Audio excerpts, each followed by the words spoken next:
하나님 안에 우리 모두는 소중한 존재들인 줄로 믿습니다. 좌우에 계신 분들과 인사 나누는데 당신은 정말 소중한 분입니다. 인사 나누십시오.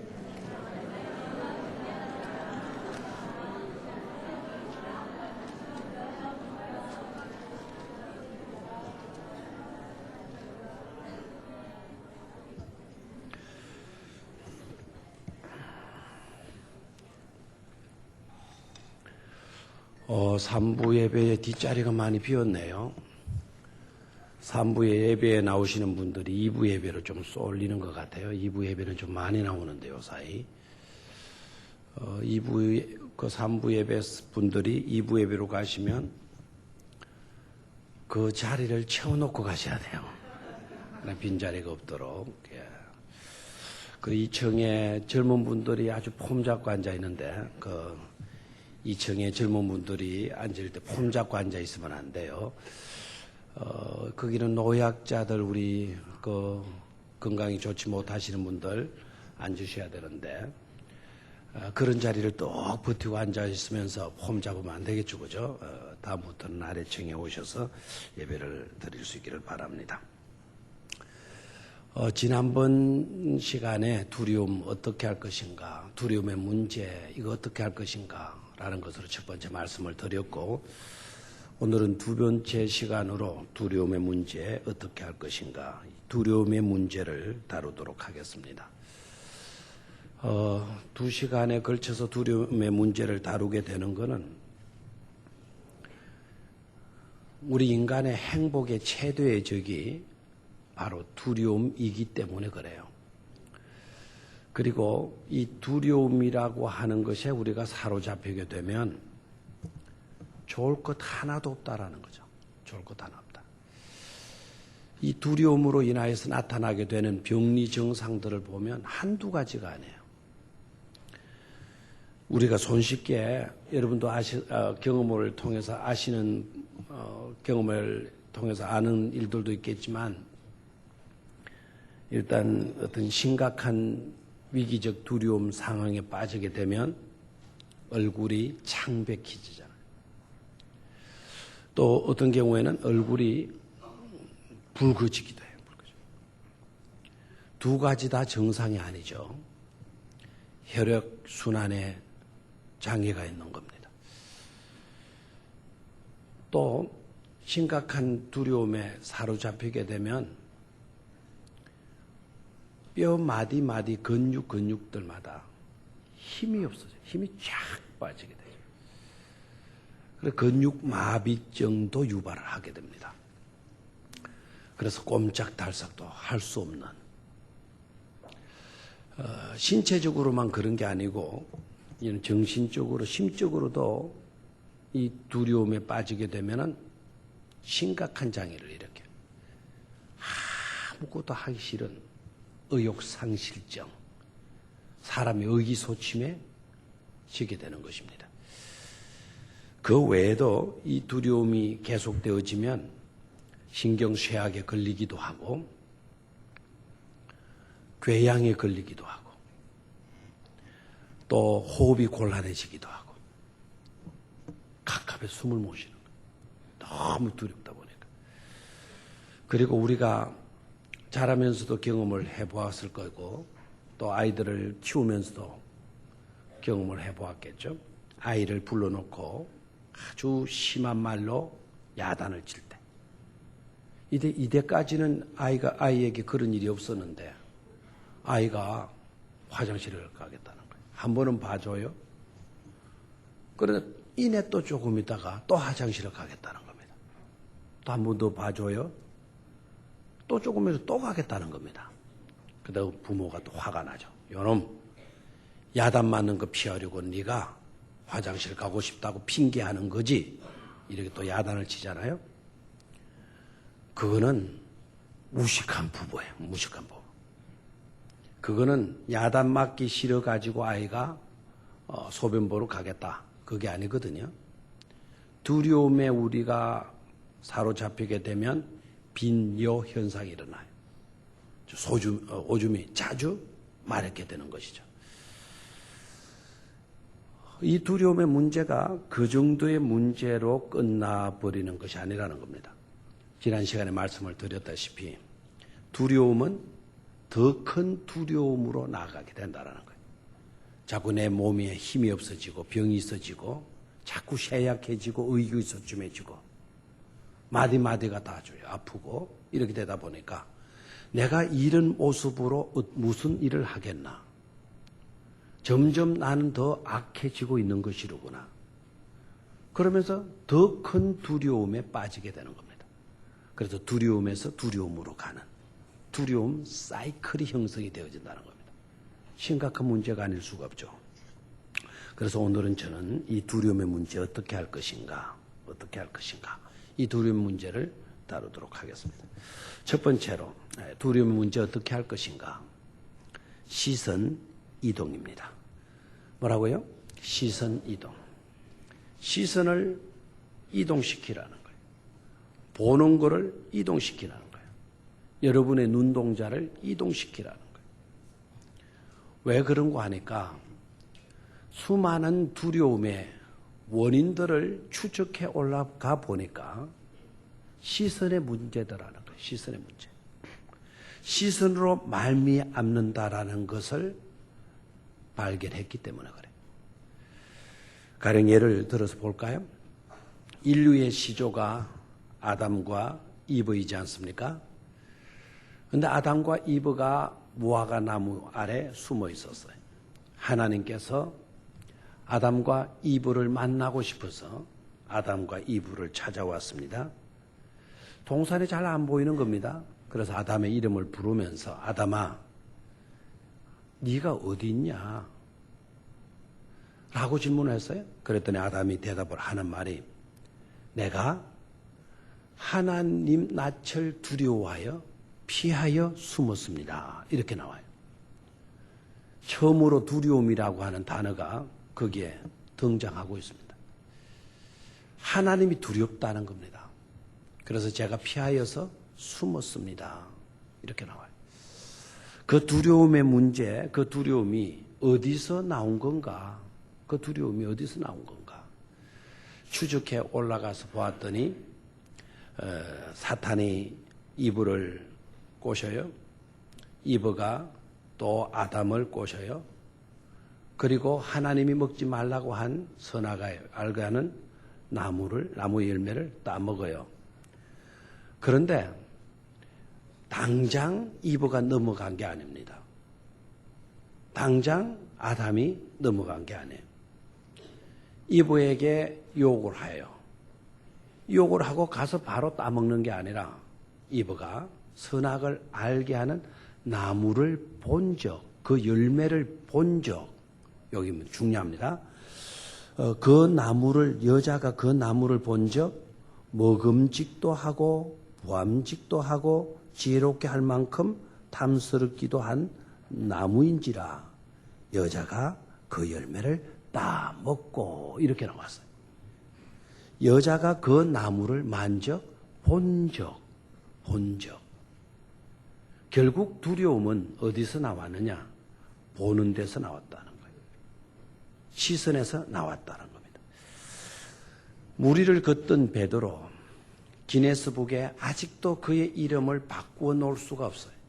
무리로 걸었던 인류 중에 한 사람, 바로 베드로잖아요.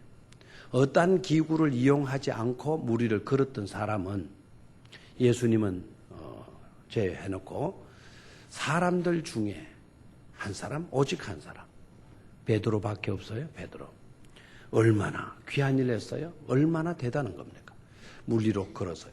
근데 무리로 걷던 베드로가 갑자기 바닷속으로 침몰합니다. 물속으로 침몰합니다. 이유가 어디에 있었느냐? 베드로가 물에 빠지게 된 것은 파도를 보고 미친 듯 부는 광풍을 보고 두려운지라 바다에 침몰했다라는 거예요. 그리고 이스라엘 백성들 두려움에 빠져요. 사울 왕도 두려움에 빠졌고 그리고 군대의 장교들도 두려움에 빠져요. 왜 그들이 두려움에 빠졌냐 이거예요. 블레셋과의 전투에서 군인은 사기예요.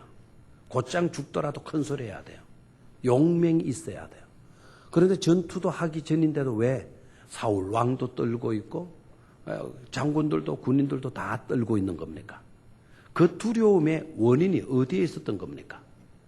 블레셋 군대의 장군 누구죠? 예? 골리앗. 이런 어떤 분이 나만이라고 한 것 같는데요. 골리앗이죠, 골리앗. 그 골리앗을 어떻게 당한단 말입니까? 골리앗. 그 골리앗을 보고 사울 왕도 떨었고 장군들도 떨었고 백성들도 군인들도 다 떨었다는 거예요. 오늘 여호수아가 두려움에 빠져 있어요. 두려움에 그가 빠지게 된 거는 두 가지 큰 이유가 있어요. 하나는 모세 같은 대지도자가 눈에 안 보이는 겁니다. 그런 지도자 있으면 모세 때문에 우리는 안심할 수가 있었는데 그 모세가 죽고 안 보이는 겁니다. 시선의 문제예요. 두 번째는 모세가 하던 일을 자기가 맡아야 될 그 막중한 업무 때문에 여호수아가 두려움에 빠져 있는 거예요. 그냥 막중한 업무를 본 겁니다. 내가 해야 할 일들을 본 거예요. 그리고 그 일들을 맡아야 할 나 자신을 보는 겁니다. 모세에 미치지를 못해요. 모세만큼 유능하지 못합니다. 모세만큼 영성에나 모든 면에서 뒤떨어집니다. 내가 빈약하게 보이는 거예요.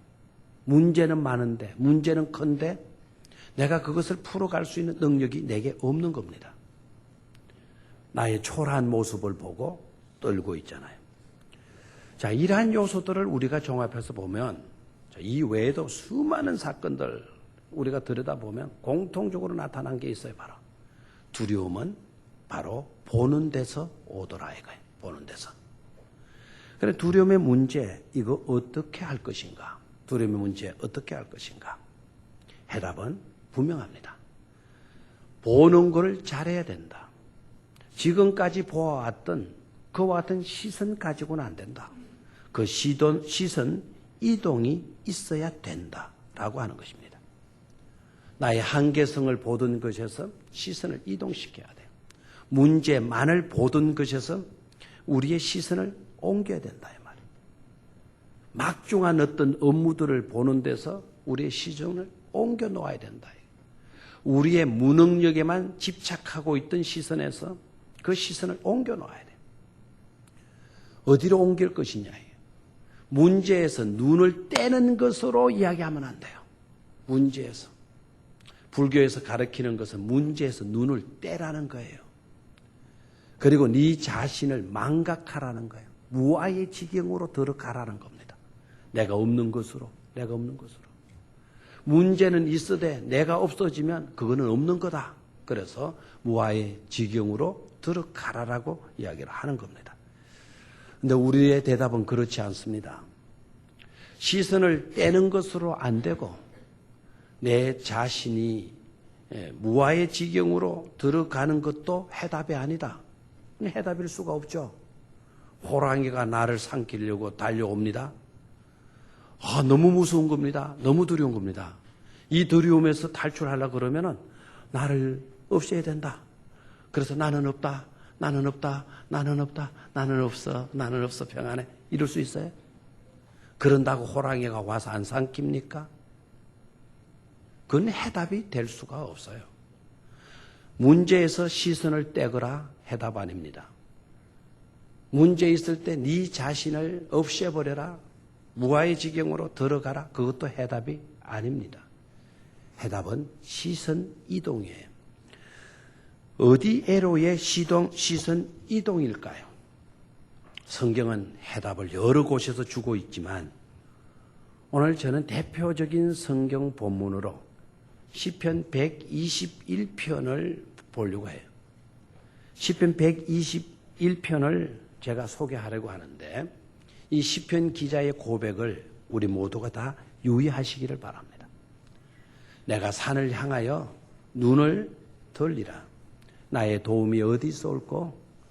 나의 도움이 천지를 지으신 여호와에게서로다. 그래서 이 말씀을 묵상해 봐요. 나의 도움이 어디서 올고? 내가 산을 향하여 눈을 두루 살펴보는 거예요. 나의 도움이 어디서 올고? 우리는 그 정황을 그려보게 되면 아마 이 시편 기자는 엄청난 어떤 어려움 속에 놓여 있는 것을 볼 수가 있어요. 어려움 속에 도움을 요청하자. 도움을 찾고 있잖아요.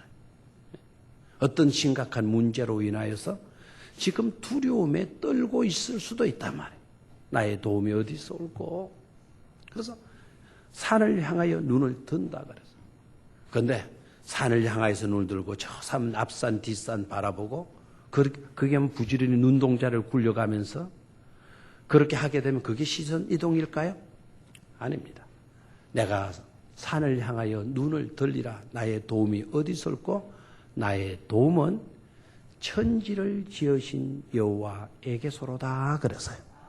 천지를 지으신 여호와는 곧 전지전능하신 하나님이시잖아요. Almighty, 전능하신 바로 그 하나님에게서 뭐가 나온다? 나의 도움이 나온다 이 말이에요. 해답이 나온다 이 말입니다. 문제 해결의 모든 방법이 그 속에서 하나님에게서 나오더라 이겁니다. 나오더라. 주님께 하나님께 시선을 고정하게 되어질 때 문제보다 더 크신 하나님, 우리의 능력과 우리의 그 어떤 것과도 비교될 수 없는 무한한 능력의 소유주이신 하나님께 시선을 고정하는 것, 바로 이것이 두려움을 이길 수 있는 최대의 비결인 것입니다. 두 번째로 두려움의 문제 우리가 어떻게 할 것인가? 두 번째는 이 내용 수정이에요. 내용 수정. 두려움에서 우리가 벗어나려고 하면 먼저 우리의 삶의 내용을 고쳐야 된다. 나의 삶의 방법, 내 삶의 여러 가지 생각들, 이러한 것들 다 고쳐야 된다. 우리가 왜 두려움에 빠지게 되느냐? 잘못된 메모리들이 우리의 심령 속에, 우리의 내리 속에 막 들어가 있는 거예요. 빽빽히 가서 채워져 있는 거예요. 그 잘못된 메모리 중에 하나가 바로 뭔고 하니까 신앙과 상관없는 이성, 다시 말하면 비신앙적 이성이라고 하는 메모리가 있어요. 이것 때문에 우리가 염려하게 되고 두려움에 빠지게 되고 불안할 수밖에 없다는 거죠.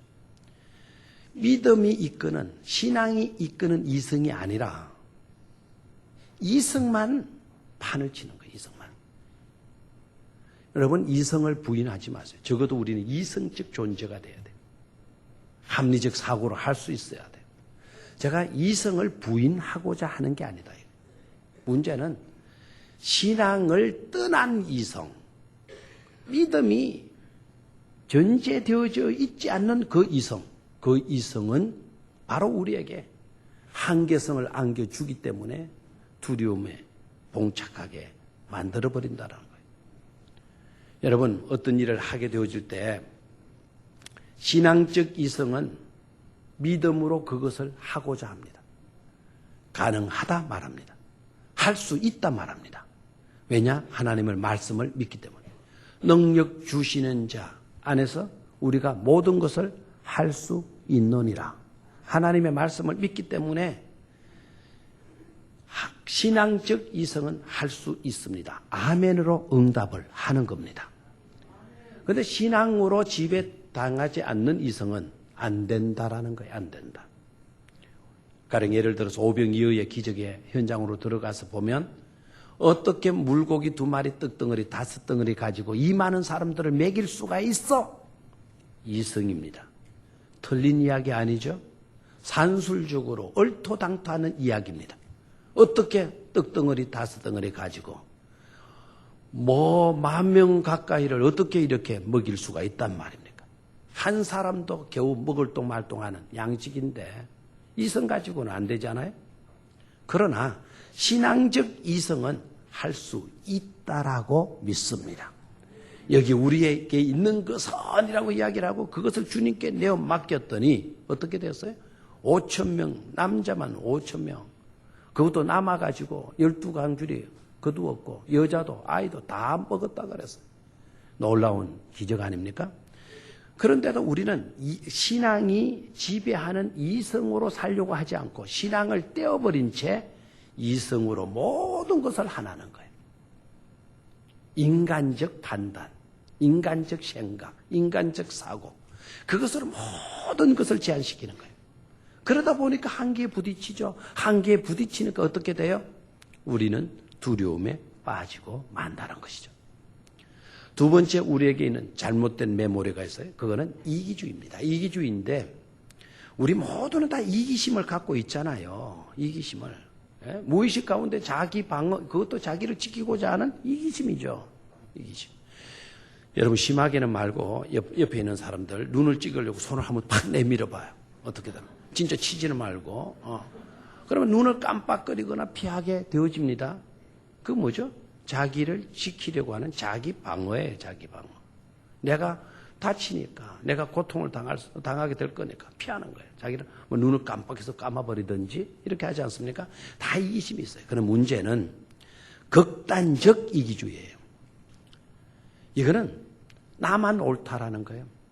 내가 알고 있는 게 전부다. 내가 아는 게 다 아는 거고, 내가 있다면 그건 있는 거고, 내가 없다면 그건 없는 거다. 내가 틀렸다 그러면 다 틀린 거다 이거지. 예? 이게 바로 뭐라고요? 극단적 이기주의고, 이거는 우리가 막무가내식의 고집에 지나지 않아요. 독선이죠. 한마디로 말하면 아주 나쁜 독선이 되어지고 말지 않습니까? 여러분 힘들고 조금 어려우면 뭐라고 이야기를 해요? 에? 내가 죽어버려야지. 에? 죽으면 다 끝나는 것 아니야? 이기주의입니다. 극단적 이기주의입니다. 여러분 죽고 나면 여러분의 자녀들은 어떻게 되는 겁니까? 우리 젊은 청년들, 우리 청소년 여러분들 공부하기 싫고 입시하기 싫어서 또 떨어지면 어떨까 봐 두려워서 여러분 삶을 포기하면 여러분을 낳은 고이 키운 여러분의 부모들은 어떻게 되는 겁니까? 이 극단적 이기주의란 말이에요. 어저께 신문에 최윤이라고 하는 행복전도사라고 하는 분이 병마에 쓰러진 행복전도사 해가지고 자기 남편과 함께 동반 자살했다고 하는 신문기사가 났더라고요. 수많은 사람들에게 행복을 이야기해 줬다는 거예요. 행복을. 그래서 이 사람의 강의를 듣고 우는 사람들, 불행했던 사람들, 그 슬픔에 고뇌에 찬 사람들이 미소를 회복했다는 거예요. 웃게 되었다는 거예요. 웃게 되었다. 그런데 이분이 모텔에서 자기 남편과 한 장의 유서를 남기고 죽었는데, 그런데 그 유서의 내용을 보게 되면 정말 죽음의 순간까지 자기와 동행해준, 같이 죽어준 남편이 고맙다고. 남편이 63살이고 이 여인은, 그리고 그의 남편은 72살이네. 72살. 9살 차이인가? 9살 차이인가? 그렇게 됐네요. 9살. 그런데 이렇게 이제 한 장의 유서를 남겨놓고 다녔어요. 행복하게 저희는 살았습니다. 작은 일에도 감사하고 열심히 최선을 다해서 살았습니다. 그런데 2년 전부터 여기저기 몸에서 경계경보가 울렸습니다. 이렇게 나왔어요. 그래서 죽는 거예요. 죽은데 남편이 그가 죽을 때 뭐 목을 졸라서 죽였대. 약을 먹었는데 잘 안 죽었던 모양이에요. 그래 빨리 죽으라고 이렇게. 그건 남편 못됐다 생각했는데요. 아니더라고요. 화장실에 가서 자기도 목을 메고 죽었어요. 그러니까 이제 그렇게 하기로 서로 의논을 하고, 당신 죽으면 나도 따라 죽는다 그러니까 여자가 죽는 그 순간에도 행복하다라는 거예요. 왜? 죽음의 순간까지 뭐라고요? 동행해주는 남편, 같이 죽어주는 남편이 있어서 나는 행복하다 그래서. 그런데 여러분 봐요. 그렇게 자신들은 죽었다 치지만은 문제는 어디 있는 거죠? 지금도 안병동에서 실오라기 같은 소망을 붙들고 그래도 꿈을 잃지 않고 살아보겠다라고 하는 수많은 환자들. 이분이 행복 전도사가 아니었다면 괜찮아요. 아, 저분도 저렇게 죽나? 저렇게 죽으면서 행복하다 그러나? 우리도 이 고통스럽게 이거 치료받지 말고 우리도 뭐 해버리자? 자살해버리자. 이렇게 나올 수가 있다는 거예요. 여러분, 진정한 행복은 고통이 있다고 도피하는 것 아닙니다. 진정한 행복은요, 내게 있는 불리함, 내게 있는 고통, 내게 있는 병마, 그것이 암이더라도 그 암까지도 수용하면서 행복할 수 있어야 그게 진정한 행복 아니겠습니까? 그게 진정한 행복인 줄로 믿습니다. 자기밖에 모르는 극단적 이기주의. 이와 같은 것이 판을 치게 되면 우리 인생들은 두려울 수밖에 없는 것이죠. 왜 사람이 두려움에 쩔쩔매는 것입니까? 극단적 이기주의에 그릇된 그와 같은 메모리 때문에 그렇다. 또 하나. 지금까지 우리가 길들여진, 알게 모르게 길들여진 부정적인 습관 때문에 그와 같은 습관들이 작동하게 되니까 두려운 감정을 유발시키고 만다는 것입니다. 그렇다면 이와 같은 그릇된 잘못된 메모리 이거 어떻게 할 것인가 하는 거예요. 이 잘못된 메모리. 그런 것 우리가 우리 가슴속에 품고 있는 한, 그런 생각들, 사고들 우리 머릿속에 내리속에 가지고 있는 한 절대로 우리는 두려움의 문제를 해결할 수 없다는 겁니다. 어떻게 해야 되나요? 그래서 내용을 수정해야 합니다. 메모리를 바꿔야 돼요. 주 예수 그리스도의 보혈의 피로서 우리의 잘못된 그릇된 모든 것들을 깨끗이 포맷시켜야 하는 것입니다. 완전히 지워버려야 돼요. 예수 그리스도의 보혈의 피로 우리의 사고가 씻겨지지 않으면 우리는 계속 그 사고 속에 머물게 될 것이고, 그렇게 되면 불안과 두려움은 떠나갈 날이 없는 거예요. 언제나 그림자처럼 따라오게 되어져 있는 것입니다. 자, 포맷만 시키면 되느냐? 지워버리면 다 되는 거냐? 그렇지 않습니다. 지워버리고 있으면 더 공허함 속에 우리는 사로잡히게 될 겁니다. 그 다음 단계가 중요한데, 포맷을 시켰다면 이제는 새로운 프로그램으로 설치해야 돼요. 새로운 프로그램을 설치해야 돼요. 새로운 프로그램은 뭘까요? 성령의 은사로 주시는 믿음이라고 하는 프로그램인 것입니다. 여러분, 믿음은 성령의 은사로 주어지는 소중한 보배예요. 믿음만큼 소중한 것이 없어요. 그래서 성령의 은사로 말미암은 믿음이라고 하는 새로운 프로그램을 설치하게 되어질 때, 그럴 때 우리는 두 명의 정탐꾼들처럼 믿음으로 보는 겁니다. 믿음으로 보고 믿음으로 생각하는 겁니다. 그리고 믿음으로 해석하는 겁니다. 그리고 믿음으로 행동하게 되어지는 것입니다. 수많은 사람들은 믿음으로 보지를 못해요. 그래서 두려워 뜹니다. 그러나 우리가 포맷시킬 것을 포맷시키고 새로운 프로그램을 설치해야 될 곳에 설치해 놓으면 문제는 달라져요. 이제는 믿음으로 봐요. 옛날에는 믿음으로 보지를 못했어요. 육안으로 봤어요. 그래서 두려움에 뜨는 거예요. 그 사람들 키가 큽디다, 장대합디다, 자이언트입디다, 성은 견고합디다.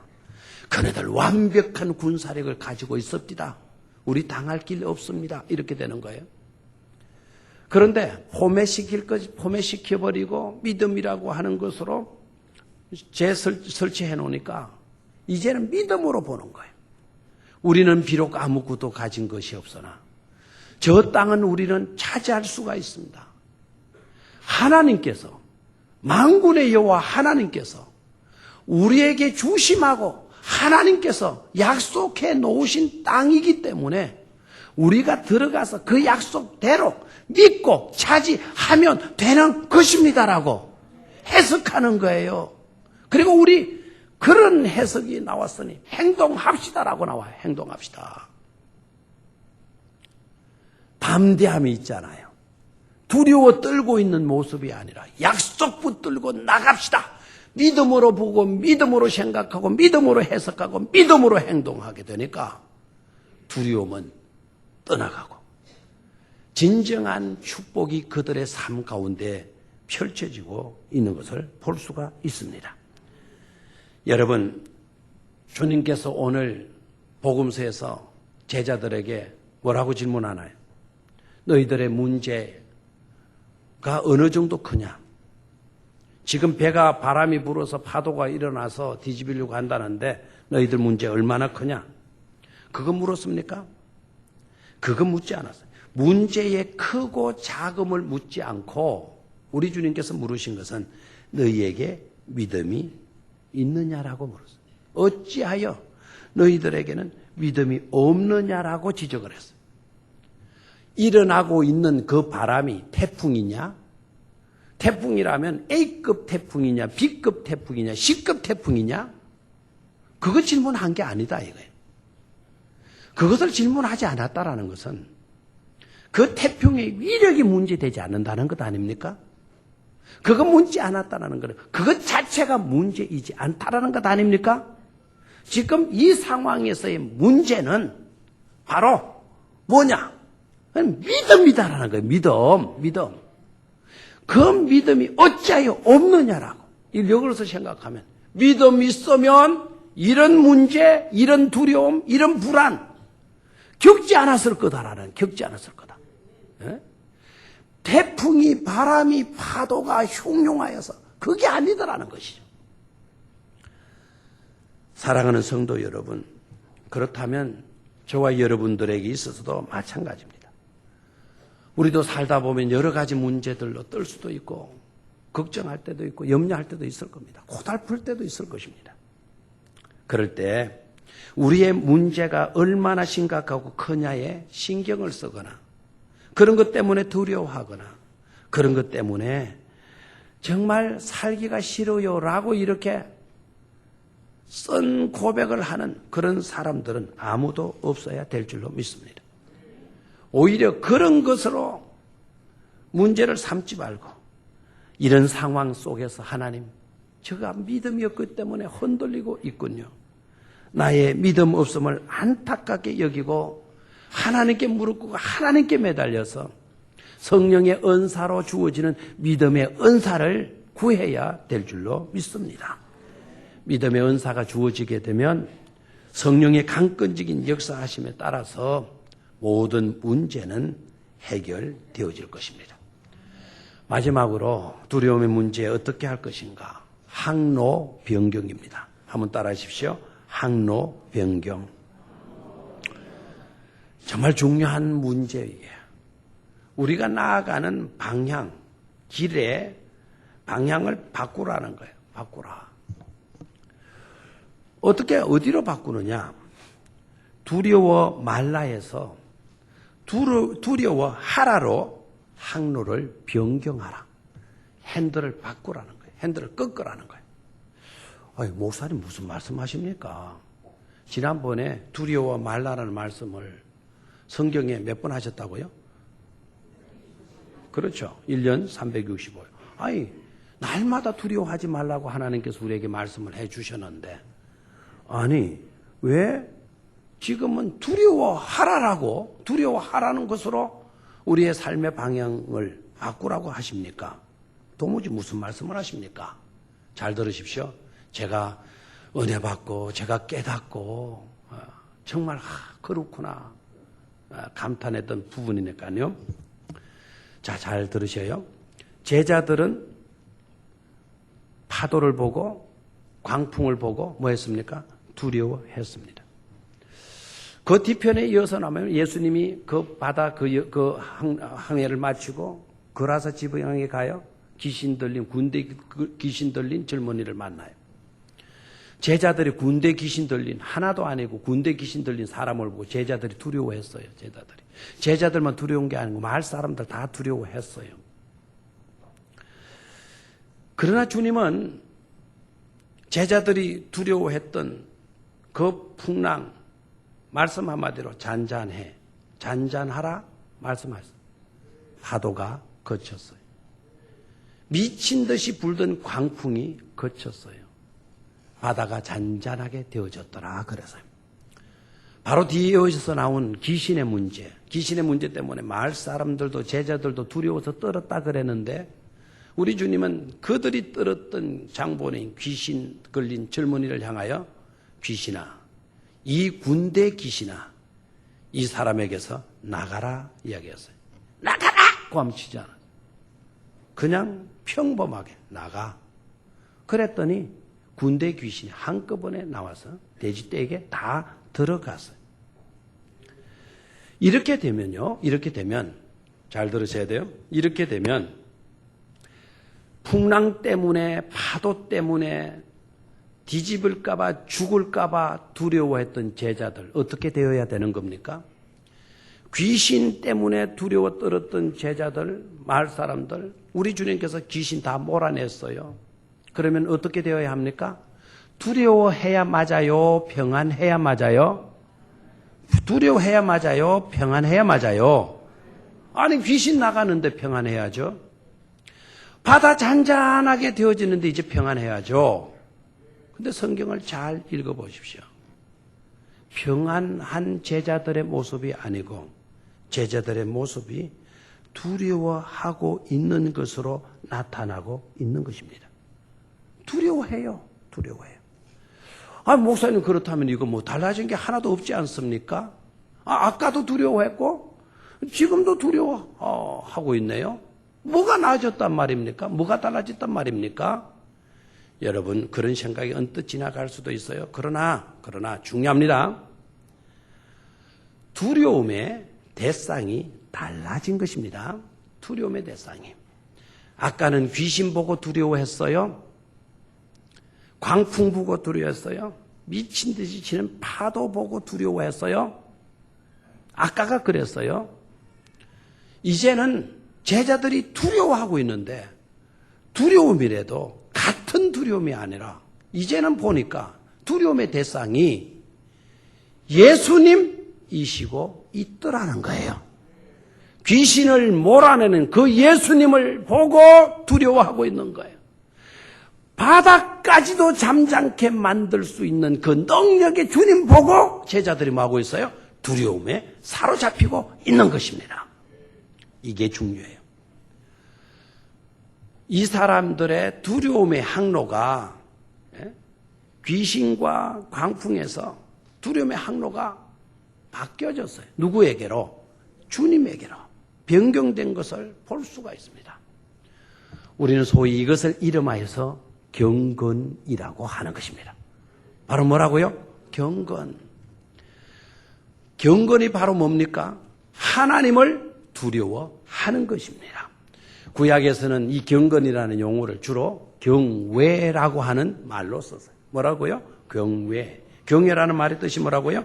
하나님을 두려워하는 것입니다. 이것은 대단히 중요한 겁니다.